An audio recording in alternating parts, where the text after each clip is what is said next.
Murder करने के बाद एक लड़का यूट्यूब पे सर्च करता है कैसे एक मरे हुए इंसान की आत्मा को बुलाकर वो कैसे बातचीत कर सकता है, और थोड़ी देर बाद यूट्यूब से गूगल से इंफॉर्मेशन लेने के बाद वो एक दुकान से कुमकुम, हल्दी, चूड़िया, बिंदी, मोमबत्ती और भी थोड़ा बहुत सामान खरीदता है। सारे सामान खरीदने के बाद वो पनवेल एरिया की एक सुनसान जगह पे जाता है। वो एक बड़ा सा सर्कल बनाता है और उसके आसपास कई सारे कैंडल्स जला देता है। वो वहीं पे बैठ जाता है और धीरे धीरे बोलना शुरू करता है, मैंने जिसको मारा है उसकी आत्मा मेरे पास आओ, मुझे तुमसे बात करनी है। वो थोड़ी देर तक ऐसे ही बोलता रहता है। वो थोड़ी देर तक ऐसे ही आत्मा को बुलाता रहता है और एकदम से उस जगह पे सन्नाटा छा जाता है। वो लड़का भी मंत्र पढ़ना बंद कर देता है। अब इसके आगे बढ़ने से पहले आपको ये समझना पड़ेगा कि आखिर ये लड़का रात में, वो भी एक सुनसान जगह पे, ऐसी चीजें क्यों कर रहा था। तो इसके लिए आपको 2 दिन पीछे यानी 10 फरवरी 2026 में चलना पड़ेगा। तभी आपको समझ में आएगा कि ये लड़का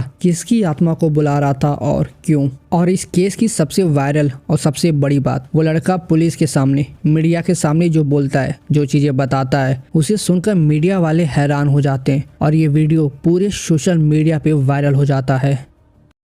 Hi, my name is Rakesh and today I am presenting the case of a hidden face।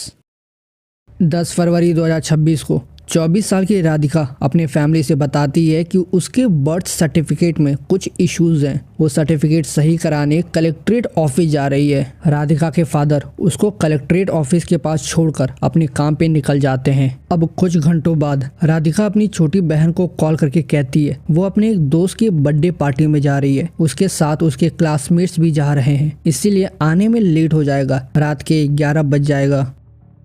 अब रात के लगभग 11 बजे राधिका अपनी बहन को मैसेज करके बताती है कि पापा को बता देना कि मैं घर नहीं आऊंगी। राधिका की बहन मैसेज को पढ़ती है और वो राधिका को कॉल करने लगती है ये पूछने के लिए कि आखिर वो घर क्यों नहीं आ रही है, और अगर नहीं आ रही है तो वो रात में कहाँ रुक रही है। लेकिन राधिका का मोबाइल स्विच ऑफ बताने लगता है। राधिका की बहन को ये बहुत अजीब लगा कि कुछ ही मिनट पहले ही तो राधिका ने मैसेज किया था और फिर उसका फोन इतनी जल्दी स्विच ऑफ कैसे हो गया। राधिका की बहन इस चीज पे ज्यादा ध्यान नहीं देती है। उसे लगता है हो सकता है राधिका के मोबाइल की बैटरी डाउन हो गई होगी, इसीलिए वो कॉल नहीं कर पा रही है। अब एक तरफ राधिका की पूरी फैमिली अपने घर पे सो रही थी, लेकिन वहीं दूसरी तरफ जिस कॉलेज में राधिका MBA की पढ़ाई कर रही थी, उस कॉलेज में कुछ ऐसा होता है जो कॉलेज के अथॉरिटीज, मैनेजमेंट, टीचर्स, हर किसी की नींद उड़ा देता है। हर कोई शॉक हो जाता है। कॉलेज के अथॉरिटीज के बीच अफरा तफरी मच जाती है। वो तुरंत राधिका के फादर को कॉल करते हैं और उनको तुरंत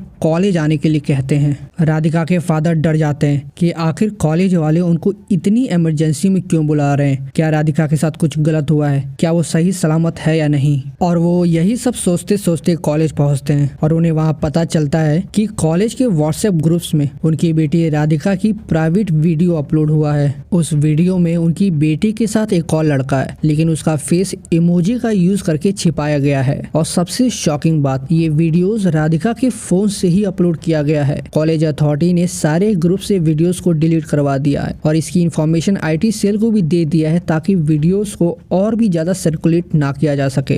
अब एक बार जरा सोच के देखो, राधिका के फादर उस जगह पे खड़े थे जहां उन्हें पता चलता है कि उनकी बेटी का प्राइवेट वीडियो लीक हुआ है, और वह भी उसी की फोन से। उनकी बेटी का फोन स्विच ऑफ है। उनकी बेटी कहाँ है, किस हालत में, कुछ भी नहीं पता। राधिका के फादर पंधरीनाथ पुलिस स्टेशन में मिसिंग कंप्लेंट दर्ज करवाते हैं और पुलिस राधिका को ट्रेस करने में लग जाती है। पुलिस सबसे पहले उस प्राइवेट वीडियो में जिस लड़के ने इमोजी का यूज करके अपना चेहरा छुपाया हुआ था, उसके बारे में इंफॉर्मेशन निकालने लग जाती है। और पुलिस को कॉलेज के कुछ स्टूडेंट्स बताते हैं कि वो लड़का पीयूष धमनोदिया की तरह दिखता है, शायद ये वही हो सकता है। पुलिस पीयूष को कॉल करती है, मगर उसका भी मोबाइल स्विच ऑफ आ रहा था। अब क्योंकि मोबाइल स्विच ऑफ था, इसीलिए पुलिस पीयूष की लोकेशन को भी ट्रेस नहीं कर पा रही थी। पुलिस राधिका और पीयूष की डिटेल्स आसपास के सारे पुलिस स्टेशन में सर्कुलेट करा देती है ताकि उन दोनों से रिलेटेड कोई भी इंफॉर्मेशन या क्लू मिले तो उन्हें पता चल पाए। अब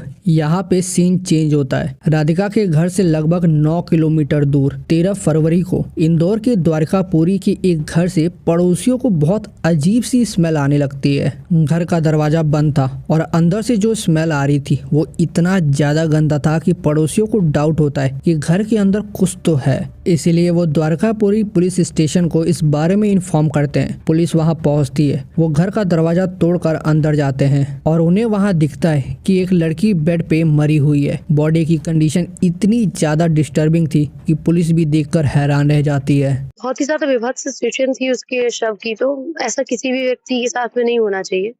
इतनी क्रूरता होते हुए इससे पहले मैंने तो कभी भी नहीं देखा। अब यहाँ पे द्वारकापुरी पुलिस को पता चलता है कि ये रेंटेड रूम पीयूष धमनोदिया का है और ये पीयूष वही है जिसको पंद्रीनाथ पुलिस एक मिसिंग केस को लेकर ढूंढ रही थी। द्वारकापुरी पुलिस को शक होता है कि ये बॉडी जरूर राधिका की ही होगी, इसीलिए वो राधिका के फादर को कॉल करके क्राइम लोकेशन पे बुलाते हैं। और मैंने आपको पहले ही बताया था कि बॉडी की कंडीशन बहुत ही ज़्यादा ख़राब थी, इसीलिए जब राधिका के फादर वहां पहुंचते हैं, बॉडी को देखते हैं, तो वो खुद भी पहचान नहीं पाते हैं कि ये बॉडी किसकी है। मगर जब वो बॉडी के पैरों की मोजों को देखते हैं तब उन्हें रियलाइज़ होता है कि ये उनकी बेटी राधिका ही है।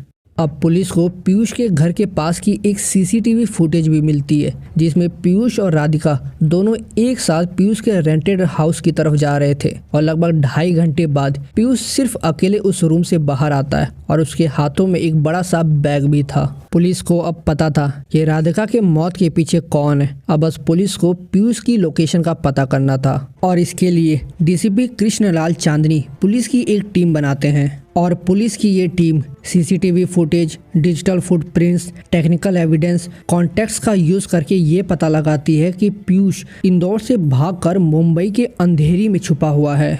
और 14 फरवरी को इंदौर पुलिस और अंधेरी पुलिस दोनों सर्च ऑपरेशन चलाकर पीयूष को अंधेरी की एक जगह से पकड़ लेते हैं और इंदौर पुलिस पीयूष को वापस पूछताछ के लिए इंदौर लेकर आती है। पीयूष की पूछताछ और पुलिस की इन्वेस्टिगेशन में कई सारे खुलासे होते हैं। 10 फरवरी को अगर आपको याद होगा तो राधिका ने अपनी छोटी बहन को मैसेज किया था कि वो एक दोस्त के बर्थडे पार्टी में जा रही है, लेकिन ऐसा नहीं था। राधिका बर्थडे पार्टी में नहीं गई थी बल्कि वो अपने बॉयफ्रेंड के साथ उसके रेंटेड रूम में जाती है। रूम में जाने के बाद पीयूष राधिका के साथ फिजिकल होना चाहता था लेकिन वो उसे मना कर देती है ये कह के कि उसकी तबीयत सही नहीं है। पीयूष उसकी बात नहीं सुनता है और उसके साथ जबरदस्ती फिजिकल होता है। फिजिकल होने के बाद पीयूष राधिका के हाथ और पैरों को बांध देता है और उसकी आंखों को ढक देता है और कहता है कि मेरे पास तुम्हारे लिए एक गिफ्ट है। राधिका को ये सब अच्छा नहीं लग रहा था, वो उसे बार बार मना कर रही थी। पीयूष गुस्से में आ जाता है और वो नाइफ का यूज करके उसे मार डालता है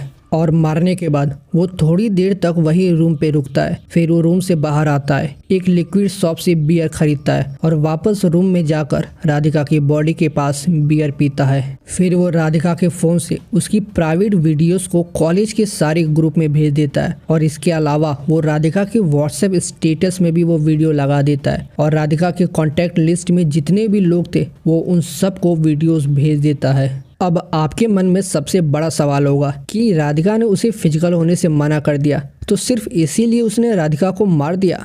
नहीं, सिर्फ यही रीजन नहीं था। दरअसल पीयूष पूछताछ में बताता है कि उसे शक था कि राधिका दूसरे लड़कों से भी बातें करती है। उसने राधिका से शादी करने के बारे में पूछा था लेकिन वो मना कर देती है। पीयूष को लगने लगता है कि पक्का इसका अफेयर किसी दूसरे लड़के के साथ चल रहा है, इसीलिए वो मुझसे शादी नहीं करना चाहती है। और राधिका के मोबाइल में जब उसने देखा कि उसने डेटिंग ऐप डाउनलोड कर रखा है तो वो और गुस्से में आ जाता है और इसी गुस्से में वो राधिका को मार देता है और वहां से मुंबई भाग जाता है। अब पुलिस जब पीयूष को पनवेल में ढूंढ रही थी तब उन्हें वहां के एक लोकेशन में ब्लैक मैजिक जैसा कुछ जमीन पे बना हुआ दिखता है और ये पॉइंट पीयूष भी कन्फेस करता है कि हाँ, वो राधिका की आत्मा से बात करना चाहता था, इसीलिए वो यूट्यूब पे वीडियोस देखकर कि कैसे आत्मा को बुलाया जाए वो सीखता है और उसने ट्राई भी किया लेकिन कोई भी आत्मा नहीं आई, वहाँ पे कुछ भी नहीं होता है। और अब इस केस का सबसे वायरल पार्ट जिसने हर किसी को शॉक कर दिया। पुलिस जब पीयूष को अरेस्ट करके ले जा रही थी तब मीडिया उसे पूछती है कि तुमने ये क्यों किया? कुछ नहीं हुआ, छोड़ो, जो हो गया यार। आप क्लियरली इसके चेहरे पे देख सकते हैं कि ये स्माइल कर रहा है, हंस रहा है, मीडिया से कह रहा है कि छोड़ो ना, जो हुआ सो हुआ, क्या करना है अब? प्रेमिका थी वो, उसको छोड़ दो ना, क्या करोगे जान के। इसने एक लड़की को मार दिया, उसकी पूरी फैमिली को बर्बाद कर दिया और कह रहा है कि जाने दो। अच्छे को सबको कारण बताऊंगा अच्छे से। क्या बताएगा? बताऊंगा टाइम आएगा। अब देखो ये साइको है या नहीं है मुझे नहीं पता, लेकिन इसको पनिशमेंट मिलनी चाहिए। भले ही ये नौटंकी कर रहा हो या सही में साइको है, पनिशमेंट मिलनी चाहिए। आज के टाइम कुछ लड़के बहुत ज़्यादा पागल हो चुके हैं। वो हमेशा चाहते हैं कि उनकी गर्लफ्रेंड किसी दूसरे लड़के से बात ना करे, हमेशा मेरे साथ ही रहे, और जब चीज़ें उनके अकॉर्डिंग नहीं चलती है तो वो गुस्से में बहुत कुछ कर जाते हैं। और ये सिर्फ लड़के ही नहीं बल्कि लड़कियां भी करती हैं। अगर कोई आपके साथ नहीं रहना चाहता है तो इसका मतलब ये नहीं कि उसे मार दो, उसकी भी लाइफ है, उसे भी जीने का पूरा अधिकार है। आपको क्या लगता है, ये सही में साइको है या फिर पागल होने की एक्टिंग कर रहा है ताकि पनिशमेंट से बच सके?